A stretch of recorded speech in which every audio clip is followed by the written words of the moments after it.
Nouvelle édition de la revue de presse sur les antennes de Frika TV. Vous êtes les bienvenus, chers téléspectateurs.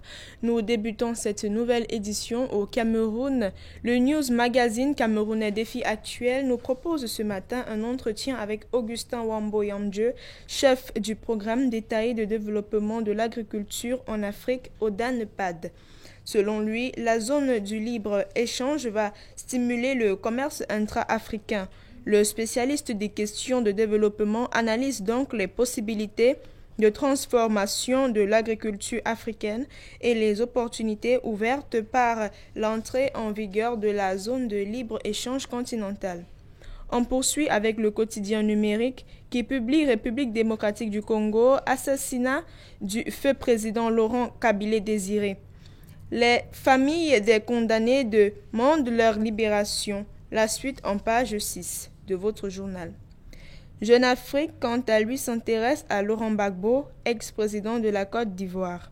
L'hebdomadaire international s'intéresse à sa nouvelle vie, ses amis, sa famille, son parti et à ce qu'il prépare pour 2020 dans une enquête exclusive. Dépêche au Nigeria déplore les routes dans son numéro de ce 24 juin 2019. D'après le journal, malgré un budget de 747,48 milliards de naira, les routes du FG sont toujours en mauvais état, ce qui facilite les attaques des bergers.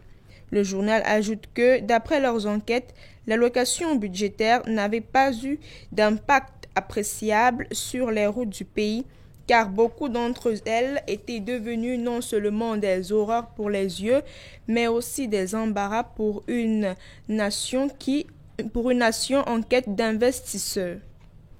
Guerre à la grève, Sunday Nation au Kenya en parle ce jour.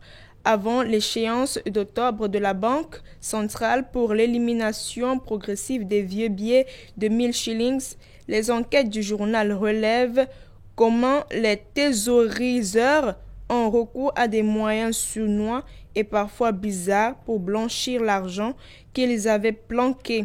Le journal précise que les options s'épuisent rapidement pour les individus corrompus qui courent contre la montre pour nettoyer leur argent sale, alors que le gouvernement intensifie la répression contre la richesse mal acquise.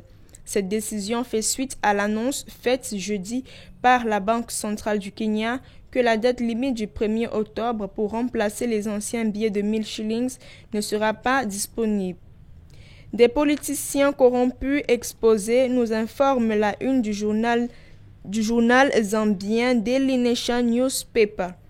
Les politiciens les plus corrompus, dont certains sont confrontés à la falsification et à l'abus d'autorité, sont les plus bruyants et parlent en termes apocalyptiques, suggérant que la Zambie est dans le chaos et au bord de la faillite. La suite de l'histoire en page 3. Scandale devant les tribunaux, les condamnés marchent librement dans une escroquerie en appel, relève la une de Chronicle au Zimbabwe.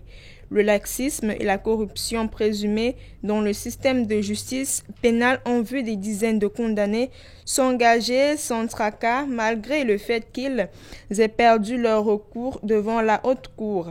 Rien qu'à Harare, il y a 26 condamnés et on estime que des centaines d'autres pourraient être libérés dans tout le pays, ce qui a provoqué une maladie qui s'est aggravée au fil des ans et qui a impliqué des personnalités de premier plan. Au centre de ce scandale se trouve l'absence ou la négligence d'agir en vertu des mandats d'arrêt que les tribunaux auraient rendus contre les criminels.